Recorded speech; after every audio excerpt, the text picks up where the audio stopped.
Hi, I'm Michael, and I'm a biological sciences major.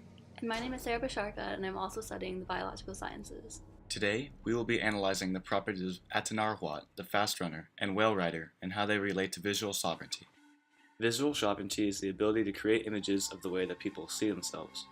According to Michelle Raheja, it is the creative self-representation of Native American visual artists. With this ability, the indigenous people can look through the lens and capture one's culture. The selection of Atanarhuat, the fast runner, purely celebrates this aspect of visual sovereignty in such a way that it's captured the world's audience. Whale Rider is another fourth cinema film like Fast Runner. However, it seems to continue a colonized perspective in its attempt to portray Maori culture. Atanjuat, the fast runner, shares a powerful legend. Numerous versions of the story were considered before writing the script. In doing so, the Inuit can share their unique past with a new audience, expressing their voice with others. Fast Runner was created almost in its entirety by a team of Inuit people. The team was motivated to showcase true Inuit culture. Many hours of research were conducted in addition to the film creation process.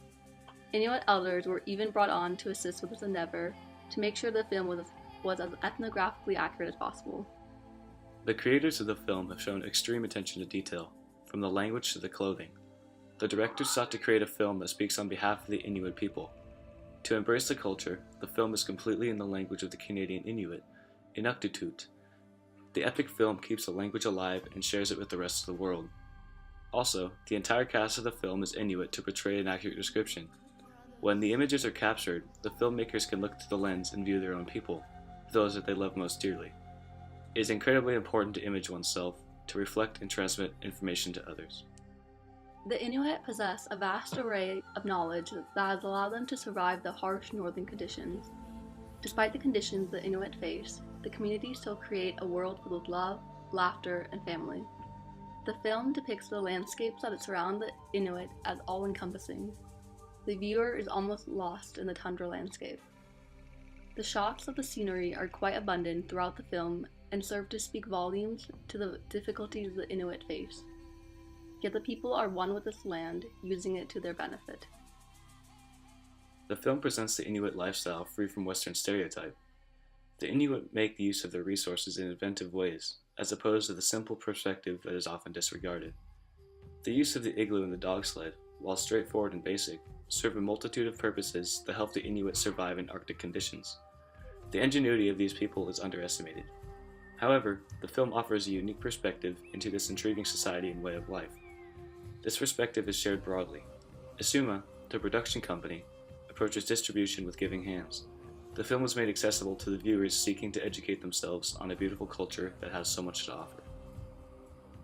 On the other hand stands Whale Rider, which offers a relatable perspective that is open to misinterpretation by non-Maori people. Examples of this difference in culture is shown widely throughout the film. The Maori focus their energy on a certain amount of land, leaving much of New Zealand untouched to give respect to nature. The Westerners interpret the sign of respect as a failed opportunity of utilizing resources, meaning that the Maori society is often seen as pre-enlightened or a more primitive society. It depicts them as stuck in place and refusing to move forward. This, however, is not the reality. The film seems to portray only the negative aspects of Maori society through child drug abuse, poverty, and strict gender roles.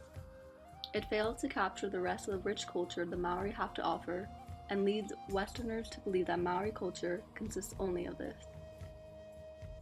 To make the film understandable to all audiences, the director made a choice of following a more basic plotline to the film that both Westerners and Maori can relate to, sacrificing some accuracy from the Maori culture. The film served to satisfy the curiosity of the viewers, who hungrily consumed the culture that was portrayed. For the plotline, the director chose a young woman, Paikea, who overcomes the patriarchy. The fact that the movie showed this coming of age so late in the Maori cultural timeline leaves the film open to Westerners interpreting Maori culture as slow, primitive, and backwards. When they do seem to progress at the film's end, they separate themselves from the land. This is meant to signify the progression of Maori culture from primitivism to modernity. This may not have been the production team's intention, but it had an impact on the loss of understanding of Maori culture. The film failed to scratch the surface of the complexities of the Maori people. Nonetheless, these fourth cinema films impact a wide variety of people, both positively and negatively. Much can be learned from these films about rich indigenous culture.